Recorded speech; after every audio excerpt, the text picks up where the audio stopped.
Suspicious of that. This is an NBC News special report. Here's Jose Diaz-Balart. Good evening. We are coming on the air with breaking news from the White House. Any moment now, President Trump is set to address the nation after he said the United States bombed multiple nuclear sites inside Iran earlier this evening. This attack is historic, marking the first time the U.S. has ever conducted a direct military attack on Iran and escalating the conflict between Iran and Israel. Take a look at the map. You see those 3 points there, right in the center of the country almost?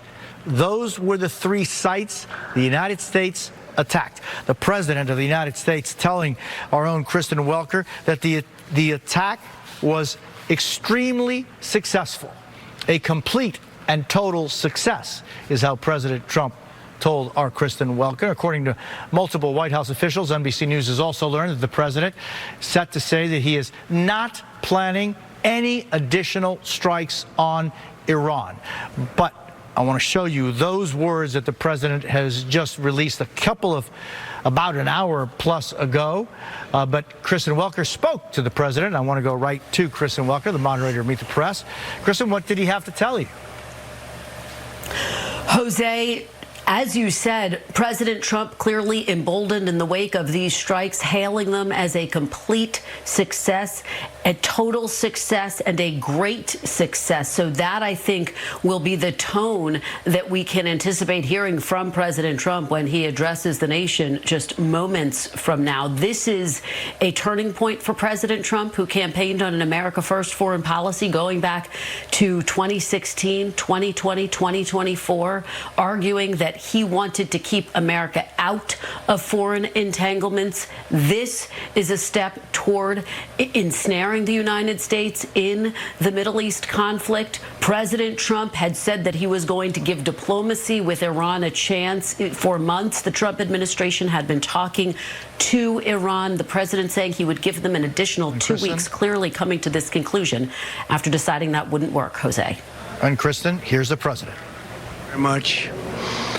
A short time ago, the U.S. military carried out massive precision strikes on the 3 key nuclear facilities in the Iranian regime: Fordow, Natanz, and Esfahan. Everybody heard those names for years as they built this horribly destructive enterprise. Our objective was the destruction of Iran's nuclear enrichment capacity and a stop to the nuclear threat posed by the world's #1 state sponsor of terror.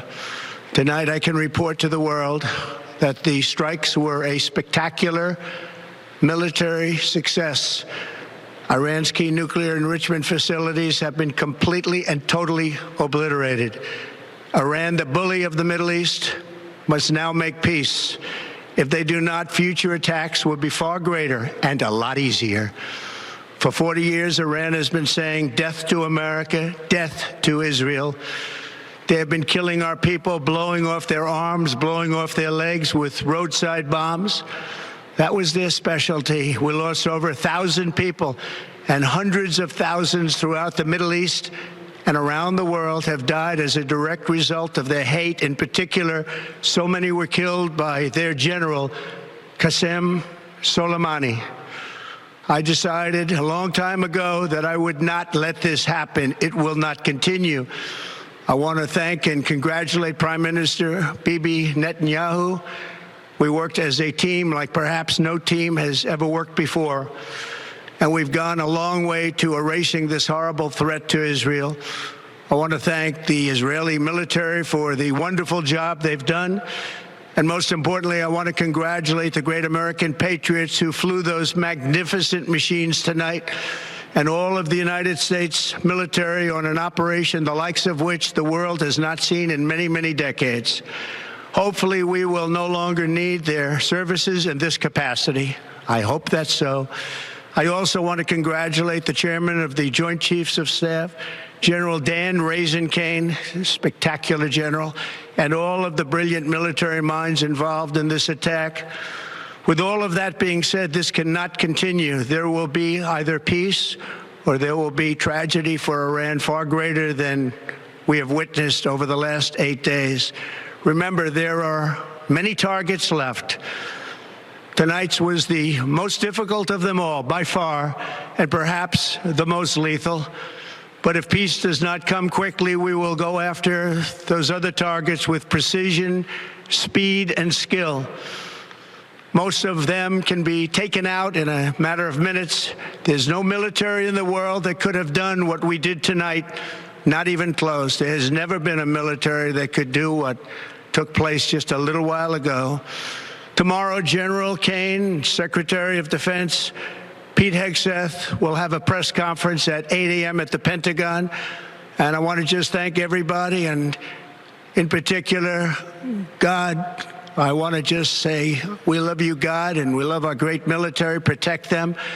God bless the Middle East. God bless Israel. And God bless America. Thank you very much. Thank you. President of the United States wrapping up his words right now. We're back with our chief White House correspondent, Peter Alexander. Peter, one of the very striking sentences that the president said tonight, there will be peace or there will be tragedy for Iran.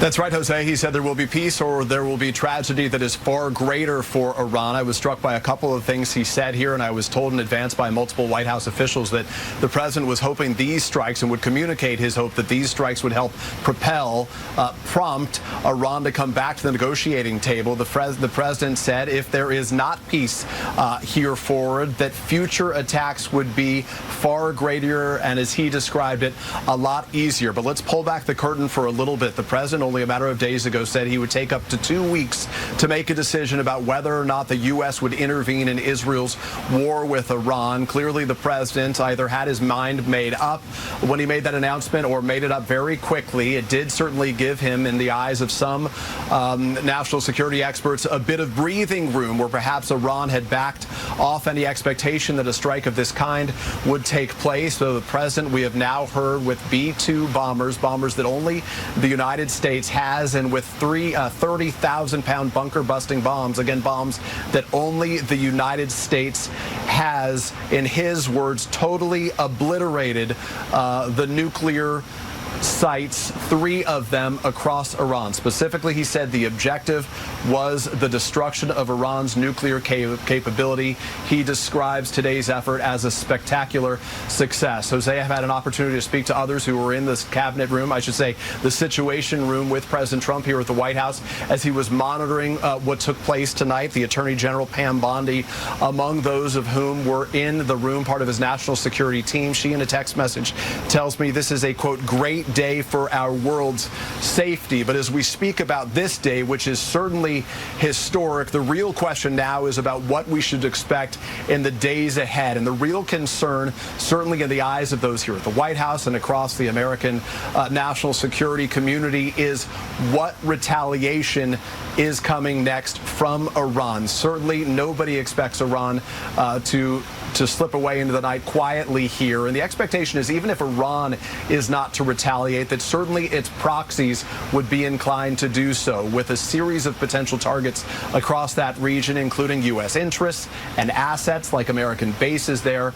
and beyond that, American troops, tens of thousands who serve throughout that region. Jose? Peter Alexander, thank you very much. I want to bring in our chief foreign correspondent, Richard Engel. He is in Tel Aviv. Richard, you that so well know the region, the words that President Trump utilized tonight, backed up by what he called an extremely successful military mission in Iran, and then the words by the Prime Minister of Israel just moments before the President of the United States. There's a very consistent, strong message to the rest of the world. It seems like Prime Minister Netanyahu and President Trump coordinated their messages. They were both effectively saying the same thing. Shortly before President Trump spoke, Prime Minister Netanyahu released a statement in English talking about this operation, confirming that it had taken place, and he thanked President Trump profusely, mentioning President Trump's name repeatedly from the start, in the middle, at the end of the speech, saying that the United States has done something historic. And Prime Minister Netanyahu, like President Trump just did, was framing this operation as one designed to bring more peace in the Middle East. Prime Minister Netanyahu said there is peace through strength, but strength comes first, and then comes the peace. And you were just talking a short while ago with Peter Alexander, and President Trump has framed this as he was describing, that hoping that these attacks would convince Iran to, quote, come back to the negotiating table. Iran is at the negotiating table. Iran has always been at the negotiating table. Iran's foreign minister just did an interview with our Andrea Mitchell, talking about the need to negotiate and how Iranians feel that they have been manipulated in this negotiation process, that it has been a bait and switch, that they have tried to negotiate, and the more they engage in the negotiations, the more they find themselves under attack and caught off guard. So does this lead to more negotiations? From Iran's perspective, the negotiations have only lured them into a trap. But what choice do they have at this stage? Do they go all out and risk their end of their regime, or do they try and enter into some kind of humiliating, from their point of view, agreement? So very difficult decisions coming out of Iran. So far, we've been hearing messages of defiance on Iranian state TV. Their main message has been that this attack was not as successful as President Trump is framing it, saying that the materials were moved out. They didn't specify exactly what, but that the materials had already been evacuated from those 3 sites that President Trump said were just obliterated by American military power. And I want to bring in NBC News Pentagon correspondent Courtney Kube. Courtney, what are the steps going forward for the United States to be able to determine how effectively they did indeed obliterate these 3 sites, as the president claims? Yeah, that was something I was really struck by. The term completely and totally obliterated is how President Trump characterized all 3 of those sites. Now, first off, the U.S. is going to have to wait until daylight in Iran, which is coming up pretty soon, to be able just to see. I'm sure that there will be satellite images. I'm sure that there will be, frankly, social media images that will pop up to show exactly what have happened there. But the reality is the best way for anyone to determine exactly what the real battle damage assessment is to have people on the ground. Jose, I cannot envision any scenario in which that involve U.S. military or U.S. personnel in any real way, but I suspect that's what they would really need to have a real, complete, confident assessment that, in fact, the facilities have all been completely and totally obliterated. And the Pentagon has been for some time now sending many resources, both the ones that we can see and the ones that we probably can't, to the region. What are some of those sources and resources going to play a part of in protecting U.S. assets and interests in the region?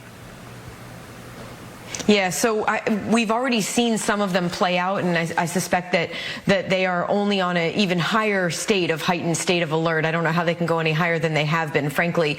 But the U.S. has moved in ground-based interceptors in recent months. That's THAAD and Patriots that have been used, frankly, to help Israel defend itself against some of these Iranian attacks over the last recent days. But the U.S. has also moved in additional ships. Some of those have ballistic missile defenses. They have the ability to shoot down an incoming ballistic missile or other projectiles that are coming at, whether it's U.S. installations, at the ships themselves, or even at land, something like if in fact Iran is trying to target Israel here.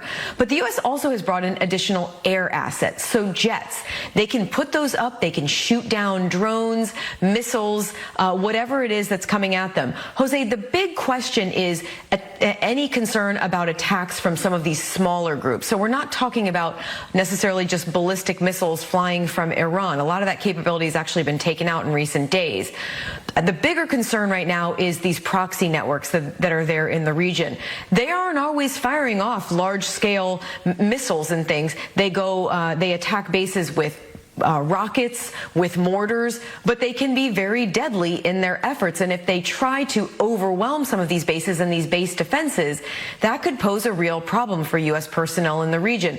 That is something that we need to be watching. I would really be fixed on the bases in Iraq and Syria, because there are a number of these proxy networks there. They've been essentially lying kind of dormant in recent months, but they have shown in recent years the ability to really threaten U.S. bases and even cause injury and death to U.S. personnel and service members in the region, Jose. These are very delicate moments, according to QB. Thank you so very much. I want to bring in the moderator of Meet the Press, Kristen Welker, who spoke with the president just a short time ago, right before he spoke to the nation. Kristen, what did he tell you, and what have officials on Capitol Hill been saying? Well, President Trump was extremely emboldened. He called this a great success, a complete and total success. And you heard him really reiterate that in his address to the nation, Jose. And as we watch and wait to see what Iran's next steps will be, I do think the debate on Capitol Hill will be the next place where we will be looking. Already you have some Democrats and Republicans saying that Congress should have signed off on this first. Senator Tim Kaine, for example, Massey has come out, a Republican from Kentucky, and said that Congress needs to sign off on military action first. Having said that, a number of Republicans and even some Democrats are praising the president's actions tonight, saying this was targeted, this was necessary to stop Iran and its nuclear program. That's where this debate is going to go. What, if any, congressional oversight should there be? Remember, Congress did vote on the first Gulf War, the second Gulf War, and so undoubtedly I think you will start to see some of those arguments come to the forefront as we watch and wait to see what happens next. And I've been talking to lawmakers on Capitol Hill. There is a general sense, Jose, those who are supportive, those who are concerned about this actions, what will happen next? What, if anything, will the retaliation from Iran look like? And then what might that mean for the United States? President Trump earlier this week was pressed on whether this could ever involve U.S. boots on the ground. He indicated no, that was not something that he would be willing to green light. But again, if this situation continues to escalate, Jose, the real concern is, could this ensnare the United States more deeply into a foreign conflict? And of course, what's so extraordinary hanging over all of this is a president who campaigned on a promise to get Americans out of foreign wars. This very conflict has really divided the MAGA base. Steve Bannon, one of his closest allies, urging the president not to take this action, concerned that it could be another Iraq, which of course ensnared the United States for over a decade, costing thousands of American lives. And so the debate on Capitol Hill, the debate within the president's base will continue, I think, to unfold as we continue to watch and wait and see what happens next, Jose. And of course, all of this explained and debated and spoken at Meet the Press, only on NBC tomorrow, Sunday. Thank you, Kristen Welker. I want to bring in our senior Washington correspondent and the anchor of NBC Nightly News Sunday, Hallie Jackson. She is with us on the phone. Hallie, we're speaking with Kristen about the repercussions and the concerns on Capitol Hill and really throughout the country here as to what happened so far away, but the concerns that maybe that will have an impact on us here. What are you hearing? Yeah, politically and domestically, Jose. So a couple of things here to the point that you and Kristen and others are discussing here. And this question over authorization and the president's ability to initiate a strike, an airstrike like the one that we have seen tonight in Iran. So remember, back when he struck and essentially took out Soleimani, which you heard the president reference in his remarks just in the last couple of minutes, his administration suggested that they were basing that on Article 2 of the Constitution. You've heard the discussion around the War Powers Act. You've heard discussion, including from a couple of Republicans, I would say a small minority of Republicans, about the constitutionality of a strike like this. This is a president who has previously leaned on other authorizations. The authorization for the use of military force had come up back during that strike, although the administration did not heavily rely on that at the time. So I imagine when you have Speaker Mike Johnson, for example, late tonight suggesting that the United States was in quote-unquote imminent danger, that is where this is heading as it relates to the authorization question. The other piece of this, of course, domestically domestically and politically is the American response. And by that, I mean voters. We've already seen polling in recent days as this conflict has intensified between Israel and Iran, suggesting that more Americans disapprove of the U.S. getting involved in the Middle East, getting involved in a region that has ensnared the U.S. previously for many years in largely unpopular or wars that became unpopular, conflicts that became unpopular. So I think when you see the president talk about this being essentially a targeted strike, that perhaps speaks to the appetite of the American public of getting involved in something like this. At the same time, you also heard the president pledge to strike again, if need be, if in fact there wasn't peace, as he put it. He suggested there would be that quote-unquote greater tragedy that could in fact unfold here. Remember, Iran has already suggested that if something like what happened tonight were to happen, they would retaliate against U.S. bases in the region. Courtney, others have spoken about the military capabilities of Iran to do something like that. But I think that retaliation question, Jose, is another one that we have to watch in the days to come, especially as the world is laser focused on this particular moment tonight, Jose. Hallie Jackson with extraordinary coverage, and of course much more tomorrow on NBC Nightly News Sunday, the program that Hallie Jackson anchors every Sunday. I want to bring in Jeremy Bash. He's a former chief of staff at the CIA and the Pentagon. And Jeremy, one of the things, among the things that struck me from the president's comments tonight are just how clear he was that this, he hoped, would be done and over with, and that there now must be peace, but that the United States is certainly ready to step it back up if need be. What did you hear in those words? Well, I think when the president was presented with military options for conducting strikes against Iran's nuclear enrichment facilities, he was probably presented with an option that was focused on Fordo alone, because that's the facility that only the United States could have undertaken an operation against, because as we've been talking about for many days here, only the United States has that massive ordnance penetrator, that 30,000 bunker busting bomb that can be carried on a B-2. But instead, I think, of going kind of small or narrow, not that that would be small or narrow, but it's kind of in the range of options, he went big. I mean, he went to the option presented to him that would authorize precision strikes on 3 different facilities, including apparently from reports that came from not just U.S. aircraft, but also U.S. naval vessels following firing Tomahawk cruise missiles at Esfahan and Natanz. And so he really tried to, in one blow, set back the Iranian nuclear project by several years. Now, again, you can't bomb away know-how. If Iranian scientists and military leaders have developed the know-how of how to enrich uranium, how to store it, how to process it, and how to build a nuclear weapon, they can reconstitute this. They can rebuild this. And essentially, the president of the United States is going to be faced with the question in the future of, well, what if we discover they're working on another project or another facility? Should we bomb that as well? And I think what he's telegraphing is we're prepared to do that. We're prepared to go after these facilities unless Iran decides at the negotiating table that they're willing to give up for all time the right to enrich domestically. And that was really kind of the heart of the Obama-Iran deal, which was there would be intrusive inspections, there would be oversight, there would be international verification of what Iran was doing, but Iran was allowed to have enrichment for domestic energy, civilian energy purposes. And I think kind of the Trump calculus here in these early months of his presidency was, we just can't trust Iran at all. We can't trust them to have even a proclaimed civilian nuclear capacity. We believe that they are in possession of enough uranium to build several bombs worth if they were to further enrich that uranium. Maybe there's additional information that they have worked more on the weaponization aspect of the nuclear weapons program. Again, that remains to be seen. The public has not been presented with such information, though there have been some press reports. And we do know that Iran has been working on and perfecting its ballistic missile programs, because they've been firing several hundred of those at Israel, both last April, last October, and again this month. And so I think the president basically decided, look, if we've got one shot, let's not waste the crisis.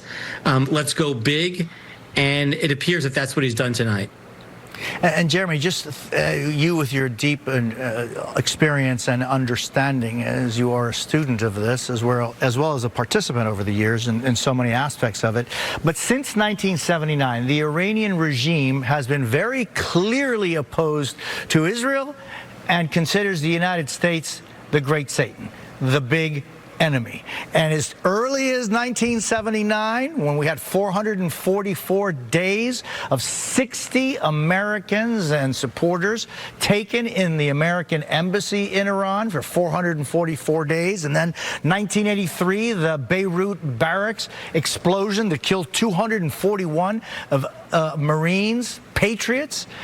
There has been a pattern in the Iranian regime as of 1979 to be willing to have talks ad nauseum, but very little results. Why you think, Jeremy, it was the president's decision to act now? Well, I think several factors kind of conspired to present this narrow window of opportunity for the president to ask. But the main one is that Iran decided to join the post-October 7th war against Israel. So after Hamas invaded Israel on October 7th, 2023, and of course there have been links between Iran and Hamas, but then on October 8th something happened, which was that Iran, which is a sponsor of Hezbollah, the terrorist army operating out of Lebanon, Hezbollah joined the fight, attacking Israel's north. And so Iran effectively joined the fight directly against Israel. And then after Israel attacked some Iranian Quds Force commanders operating out of Syria in April of 2024, Iran fired ballistic missiles directly at Israel. And that kind of crossed a big red line. Israel responded. There was a back and forth. Then Iran again in October 1st of 2024, attacked Israel with ballistic missiles. And Israel's response there was very important, and I think historians will note it. October 24th, 2024, Israel took out Iran's ballistic missiles, its ballistic missile production capabilities, but more importantly, its air defenses. And once Iran lost its air defenses and then had lost Hezbollah after Israel took out the Hezbollah leadership, and Iran's Iran's proxy or partner in the region, Syria, fell, the Bashar Assad regime fell, then essentially you had a very weakened Iran that had no terrorist military that could take on Israel, and Israel had kind of a clear shot, clear skies, clear flying lanes over Syria to go right after Iran, and Iran had no air defenses. And so the United States is looking at this situation saying, hey, we've got Iran, as you pointed out, that has been our sworn adversary since 1979. They've attacked our forces. They attacked the Marine barracks in the 80s. They've attacked our forces all around the Gulf. There are Houthi elements. Their Houthi proxies have attacked U.S. naval ships. They're the world's largest state sponsor of terrorism. They're building a nuclear facility, a capability. They say not to build a nuclear weapon, but they also have part of their enrichment facility buried deep underground in a bunker. It's too small for any civilian use. And I think Trump is looking and saying, they've got no air defenses. Their ballistic missile situation is totally compromised. This is the time, if ever there were one, to basically put a gun to the head of the Iranian regime and say, if you don't give up domestic enrichment, we're going to shoot. And I think that's exactly what happened. Trump said to them, this is what I demand. The Iranian regime said, no, we're not interested in that. We're not interested in giving up domestic enrichment of uranium. And Trump saw the way the first week and one day have been going for Israel in this war, where Israel has had total air dominance and has personnel on the ground and has been taking out Iranian Quds Force and military leaders. And Israel's basically been operating with impunity in Iran. And I think the United States, under President Trump, said, we should act now because this may be our last best chance to get at Fordo, get at Natanz, get at Esfahan, and have minimal impact to U.S. forces. Of course, that's kind of the day one calculus. I think what analysts have been talking about all evening, and we're going to be talking about for the next several weeks and months, is what next? What happens now? Will Iran attack U.S. forces in the region? Will Iran unleash terrorism? Will Iran bury its nuclear program deeper underground, make it harder to get at? Will they kind of lick their chops, take their time, and go back, and will we be here 2, 3, 4 years from now with Iran having a much more capable nuclear capacity? That's really hard to know, and it's going to require a vigilance by the international community, by the United States, by our key allies and partners to make sure that Iran does not kind of move out of this phase and develop the nuclear weapon that we so desperately don't want them to have. Jeremy Bash, thank you so very much. I want to go back to our chief White House correspondent, Peter Alexander. Peter, many concerns, many questions tonight out of the White House, and we were seeing these pictures from the Situation Room where the president, along with the Secretary of Defense and the Joint Chief of Staff, as well as the foreign minister, I should say, but it's really the Secretary of State of the United States, in the moments previous to and during this mission. What more can we expect out of the White House?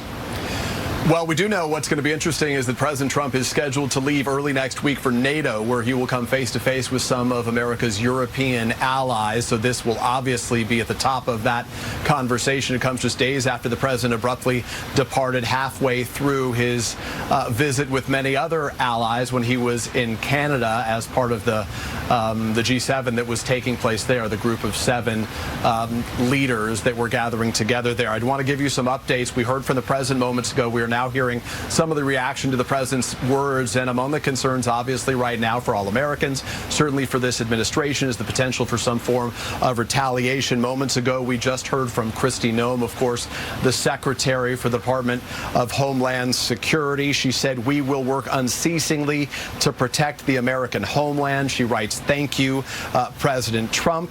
Separately, we are hearing from Alexandria Ocasio-Cortez, a leading Democrat right now, who is reacting strongly to the president's comments and saying in effect that his strikes today amount to grounds for impeachment. Let me read in part what we're hearing from her in the form of a statement saying the president's, in her words, disastrous decision to bomb Iran without authorization is a grave violation of the Constitution. And she says the congressional war powers. He has, in her words, impulsively risked launching a war that may ensnare us for generations.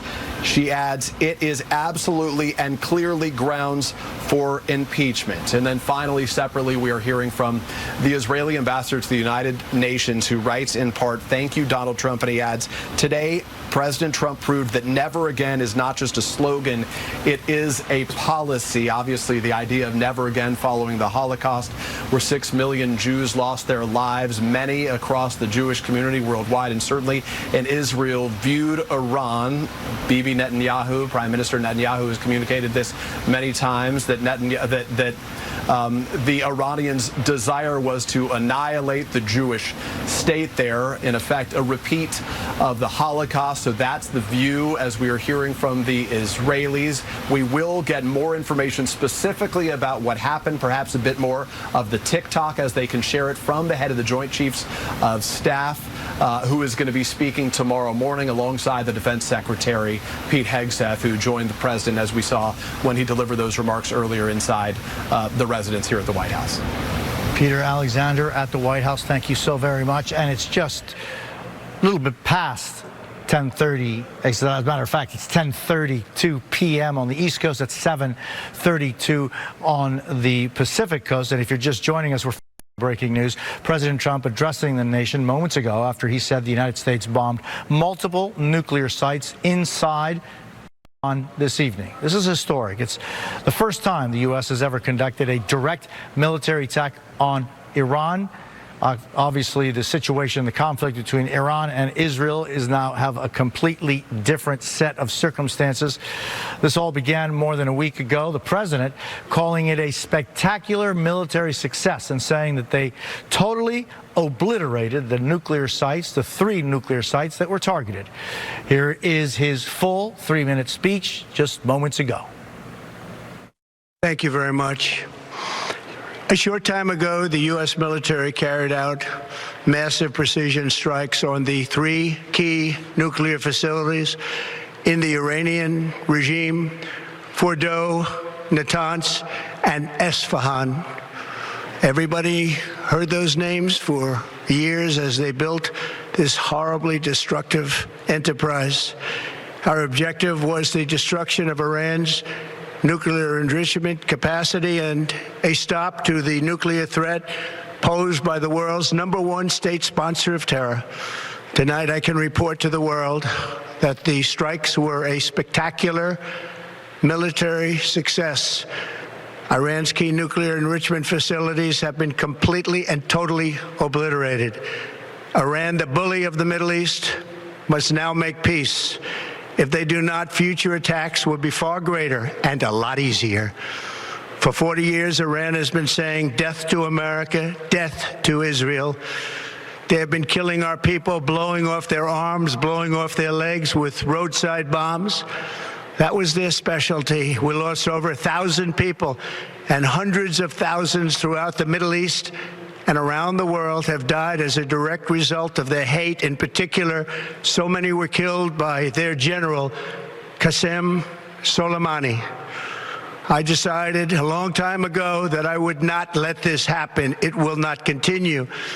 I want to thank and congratulate Prime Minister Bibi Netanyahu. We worked as a team like perhaps no team has ever worked before. And we've gone a long way to erasing this horrible threat to Israel. I want to thank the Israeli military for the wonderful job they've done. And most importantly, I want to congratulate the great American patriots who flew those magnificent machines tonight, and all of the United States military on an operation the likes of which the world has not seen in many, many decades. Hopefully, we will no longer need their services in this capacity. I hope that's so. I also want to congratulate the chairman of the Joint Chiefs of Staff, General Dan Raisin Kane, spectacular general, and all of the brilliant military minds involved in this attack. With all of that being said, this cannot continue. There will be either peace or there will be tragedy for Iran far greater than we have witnessed over the last 8 days. Remember, there are many targets left. Tonight's was the most difficult of them all, by far, and perhaps the most lethal. But if peace does not come quickly, we will go after those other targets with precision, speed, and skill. Most of them can be taken out in a matter of minutes. There's no military in the world that could have done what we did tonight, not even close. There has never been a military that could do what took place just a little while ago. Tomorrow, General Kane, Secretary of Defense, Pete Hegseth will have a press conference at 8 a.m. at the Pentagon. And I want to just thank everybody, and in particular, God. I want to just say we love you, God, and we love our great military. Protect them. God bless the Middle East. God bless Israel, and God bless America. Thank you very much.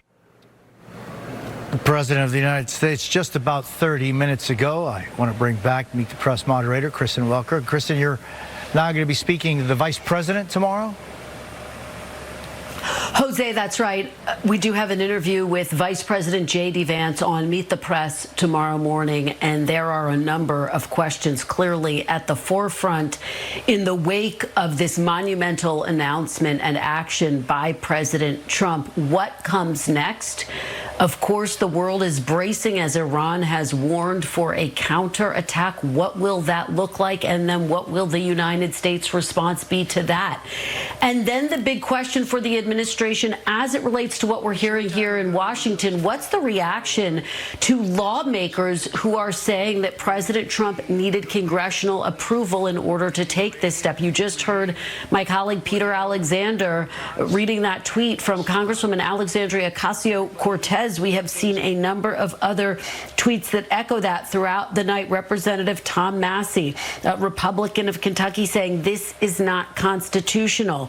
The ranking member on the House Intelligence Committee, Jim Himes, saying, according to the Constitution, we are both sworn to defend. My attention to this matter comes before bombs fall, full stop. That is the sort of debate that will be unfolding on Capitol Hill. The counterpoint to that you are hearing from other Republicans and some Democrats is that this was a targeted strike. They will argue that Iran was too close to being able to develop a nuclear weapon, and therefore that justified this action. But then the question becomes, what is the specific intelligence that backs that up? Remember, the Director of National Intelligence, Tulsi Gabbard, testified before Congress in March that Iran was not moving toward developing a nuclear weapon. So did that intelligence change? Will the administration share those findings with Congress and with the American public? That looms very large over this. And again, you heard President Trump say that he is hoping that what will come next is Iran coming back to the negotiating table. But what will happen if we don't see that occur? Could this further ensnare the United States in a foreign war? Remember, President Trump ran on an America First foreign policy. This has really divided his base, which says this is counter to that. So we'll be watching for that debate as well, Jose. Kristen Welker, thank you so very much. I want to bring back Richard Engel in Tel Aviv at this hour. Richard, we saw the President of the United States speak, and just moments before the President of the United States spoke, just over 30 minutes ago, the Prime Minister of Israel, Benjamin Netanyahu, had a recorded message in English applauding the President of the United States. He certainly did. The expectation was that we were going to hear from Prime Minister Netanyahu after President Trump spoke, but this recorded statement was released just shortly before he did, and it was a thank you. President Trump's name was mentioned repeatedly. I didn't count, but it may have been a half a dozen times or more that Prime Minister Netanyahu mentioned President Trump's name in this very brief statement, thanking him for his resolve, thanking him for America's military might. And the key takeaway line, perhaps, was that how Prime Minister Netanyahu and President Trump talk about peace through strength, but that strength comes first and peace after that. We will see if this opens the door for peace or it just opens the door for a more protracted conflict, another open-ended conflict here in the Middle East. Israel is clearly concerned about a military retaliation. The Home Front Command has issued new guidance to the people of Israel, telling them to be more cautious, putting this country on a form of lockdown. So no schools, no work gatherings, no large public events, no entertainment. All of that has been suspended. Only essential work only, according to this new guidance. Richard, I'm just going to ask you to dig into the vast pool of knowledge that you have and experience in the region, and specifically, of course, with Iran. The President of the United States saying there will be now peace or tragedy for Iran. That regime that has been in power since 1979 and that has seen the infrastructure of that regime be so deteriorated, especially in these last 7 to 8 days by Israel. What are they looking at? What do you think their options are, both private and public?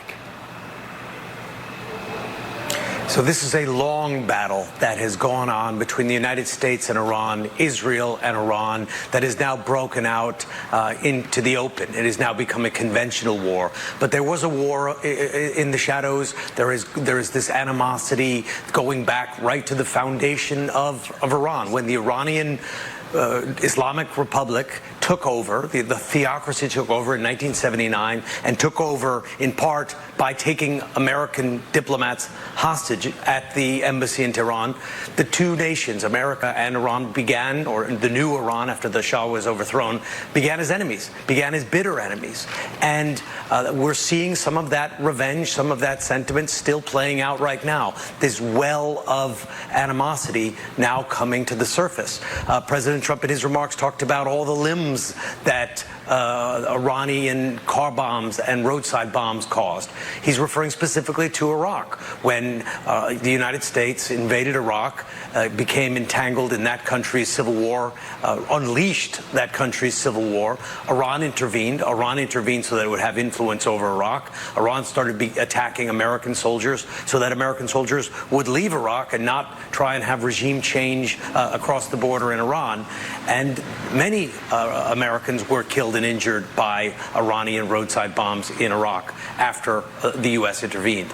So there was a lot of of history, a lot of military action that has taken place covertly or on let's say, on a foreign field of battle. But now you have the U.S. intervening directly, attacking Iran directly, which is something it has not done since the hostages were taken, since Jimmy Carter tried to rescue those hostages and had a failed rescue attempt. This is a very different U.S. military response to Operation Eagle Claw that was launched to try and rescue the hostages, and which ultimately changed the course of American politics, probably cost the president the election. And those hostages that weren't released for 444 days, released in January when President Ronald Reagan was swearing in Washington, D.C. I'm just wondering, Richard, there are so few strong proxies left for Iran in the region, in no small part because of Israel's deterioration of Hamas, Hezbollah, the Houthis. The United States has had a campaign against the Houthis recently. What are the other players that have been supporting Iran? And I'm thinking specifically Russia and China, not forgetting that Russia has been getting many of its drones, its armed drones, from Iran for its invasion in Ukraine. So on a state level, Jose, probably no one is going to intervene to help Iran tonight. They don't have a NATO. They don't have those kind of alliances. Russia, Vladimir Putin, is very happy to buy drones, depends on Iranian drones, has been using them to great effectiveness in Ukraine. China buys a lot of cheap oil from Iran and likes the fact that it has effectively cornered the Iranian market, because so much of Iranian oil is sanctioned. The Iranian market is largely focused on sending its fuel to China because it has no other choice. It can't operate internationally in an open way. But those military and economic relationships are not profound enough that Russia or China are going to intervene militarily directly anyway. There have been reports that China or Russia could supply Iran with some weapons, but it seems unlikely that either one of them would risk a direct conflict over Iran. The regional powers, very unlikely. They have generally taken a position against Iran, particularly the Arab states. We're talking about Iran's ability to project power itself, and it still has some military capacity, although clearly less each day as Israel is carrying out these strikes, and now the U.S. is involved. And its militias are not what they used to be. Prime Minister Netanyahu has long wanted to do this operation. He wanted to do it after 9/11. He wanted to do it and each time there was a new president that he interacted with. He has been pushing this agenda. Time has come to attack Iran. He's given speeches in front of the UN. You can go back and see many times when Prime Minister Netanyahu has made the case that the world must intervene and must attack Iran, and that the U.S. must get involved.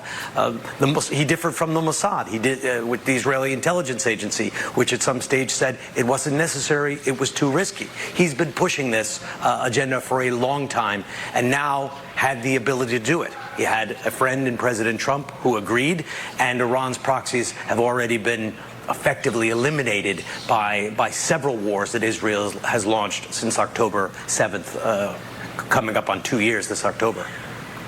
No action possible. Words, of course, we're seeing some words already of support for Iran by its allies in this part of the world, and I'm thinking Cuba, Nicaragua, and Venezuela, that have been a strong supporter of Iran, because Iran has been a strong supporter of those three dictatorships going back years. Richard Engel, thank you very much. We just got a new Truth Social post from President Trump, and I want to read it to you as you see it on your screen right there. It says, any retaliation by Iran against the United States of America will be met with force far greater than was witnessed tonight. For more, let's bring in our NBC News Pentagon correspondent, Courtney Cubie. Courtney, this is a very clear statement by the president that he expects no retaliation against the United States by the Iranian regime. Yeah, candidly, Jose, I thought that would be a message that the president would have really hammered home in his statement less than an hour ago now. So it's interesting that only moments after he finished speaking from the White House, he put out a statement saying this. This is clearly an indication that there is this ongoing concern that Iran or Iranian proxy groups or networks are going to retaliate against the United States. And there are so many assets that are already there forward in the region. There's U.S. military. There's also diplomatic assets. But the U.S. military and the defense officials who I'm speaking with are particularly concerned about those bases there. The U.S. has moved additional personnel into the region in recent months. Now, a lot of that is defensive in nature, right? They've put additional ground-based interceptors in. There's more ships in the area. There's now 2 carrier strike groups in the CENTCOM area. Destroyers have moved in closer to Israel in recent days. That is for the defense of Israel. But they can also serve to defend Americans and American assets in the region. In addition to that, the U.S. has brought in additional aircraft and fighter jets in recent days and weeks, and that is also so that they can shoot down incoming projectiles. Remember, the U.S. Air Force was pivotal when in one of these now numerous back and forths between Iran and Israel since October 7th, when the U.S. Air Force was up in the air shooting down multiple projectiles, a lot of drones that were coming from Iran launched towards Israel. Now, I suspect that message from President Trump is as much aimed at big Iran as it is at these proxy groups. There's a lot of concern about some of the smaller bases and where the U.S. has, a small number of troops in in Iraq and in Syria. They aren't as heavily fortified, and with so many of those proxy networks that really have freedom of movement and maneuver space around them, that is one of the big concerns. Now, Jose, I can also tell you we're learning a little bit more detail about what the U.S. did in Iran tonight. We know that those 3 strikes were, those 3 sites were targeted, but we now know that a big part of that targeting effort was actually conducted by the United States Navy. U.S. submarines launched off about 30 Tomahawk missiles known as TLAMs. Those are launched from the submarines. They impacted at least 2 of those sites at Isfahan and at Natanz, Jose. Again, the president saying that these strikes completely and totally obliterated the sites, but we'll have to wait and see when daylight hits exactly how much damage was done there. Courtney Kube, thank you so very much. I want to go back to our chief White House correspondent, Peter Alexander. The president, Peter, said that some of his representatives were going to be speaking to the press as early as tomorrow. That's right, Jose. We're told that we're going to hear from the Defense Secretary, Pete Hegseth, as well as the chairman of the Joint Chiefs of Staff, Dan Kane, will be speaking as well at about 8 o'clock Eastern time tomorrow morning, where we might get a bit more specifics about what took place. But I think what's important to note is what Courtney just reported there here on NBC, that the U.S., beyond those B-2 stealth bombers dropping those 30,000-pound bombs, a specific number that we still have not been able to identify. We know it was multiple bombs that were dropped. We now know that there were at least 30 Tomahawk missiles that were also fired from U.S. Navy vessels, apparently by submarines there. So to the point that we've been having throughout the course of this hour since the president spoke, when given a wide range of options, and it was communicated to me and our colleagues over the course of the last several days that all options remained on the table. Clearly, among the options, one would have been to exclusively focus on Fordo, which of course is that deep bunker of a nuclear enrichment site beneath a mountain there in the center of Iran, but that the president, as evidenced by the use of Tomahawk missiles beyond the B-2 bombers, has decided to go further than that, to focus on 3 separate nuclear targets here, delivering what they hope will be, in his words, a totally and completely obliterating blow to the nuclear program there. I should note that in my conversations here with multiple White House officials just before the president spoke, they told me that the president currently has no plans for additional strikes, but that now leaves open the question, as he has communicated in the form of that post a short time ago and in his remarks earlier, that if they do not see any movement toward peace going forward, if there is future retaliation, that the U.S. will go after Iran again, they said, with precision, speed, and skill. And he says this time it will be much easier, something they'll be able to do in just minutes, because so many of the defenses there in Iran have been defeated, knocked out by the Israeli Air Force over the course of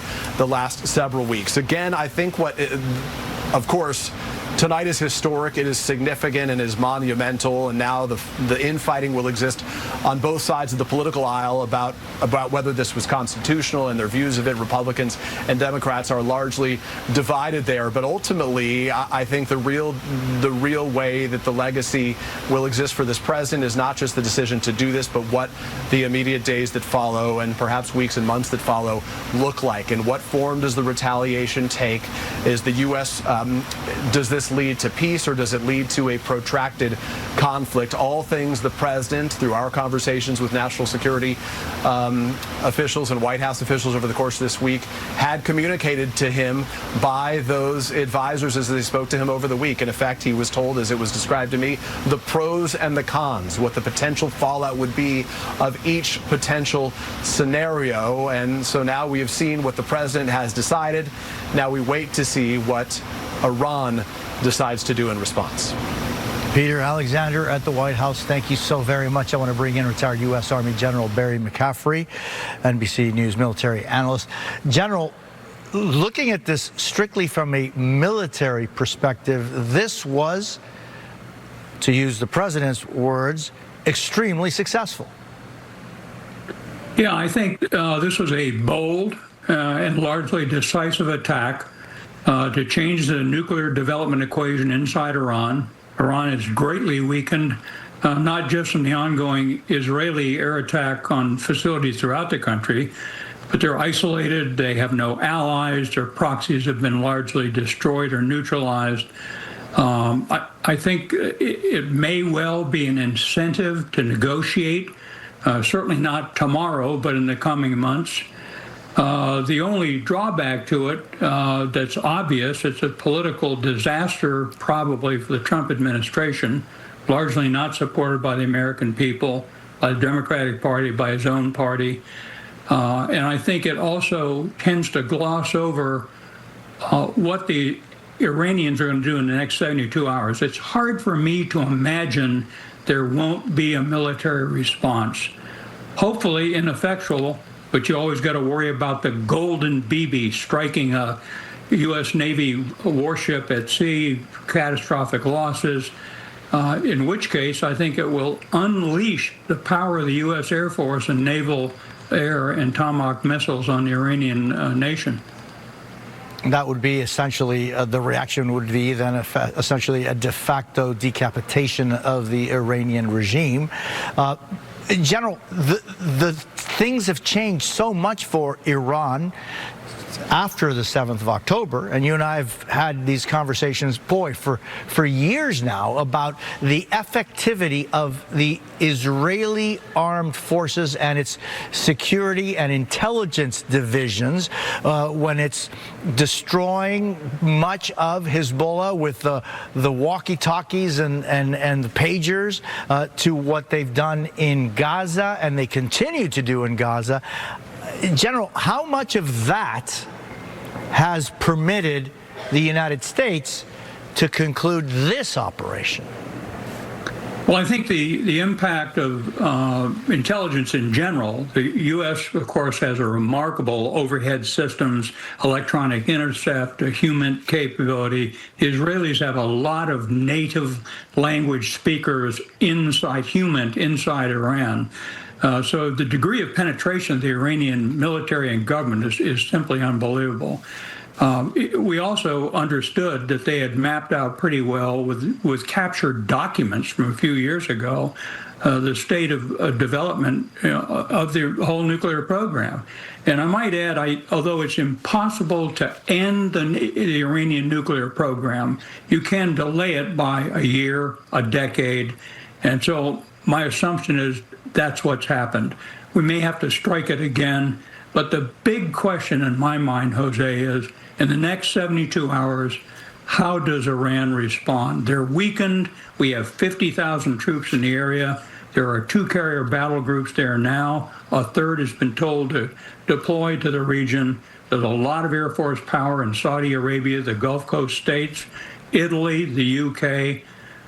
Essentially, we're de facto at war with Iran for now. General Barry McCaffrey, always a pleasure to speak with you. I thank you very much. Really appreciate it. That concludes this NBC News special report. Once again, recapping the President of the United States announcing just over an hour ago that the United States had successfully attacked and, according to the President, completely obliterated these 3 nuclear sites inside Iran. And one of those 3 sites has been a deep under a mountain site that has been extremely hardened with concrete and steel. According to our sources, the United States used those bunker busting bombs and possibly even the planes, the B-2s that are needed to transport those bombs. They had never been used. We're seeing that is the ordnance that was utilized in this one attack out of 3. The other ones were hit with Tomahawk missiles, more than 30 of them. That concludes this NBC News special report. We'll have much more breaking coverage right now on our streaming network, NBC News Now, and online at NBCnews.com. I'm Jose Diaz-Balart. Thank you for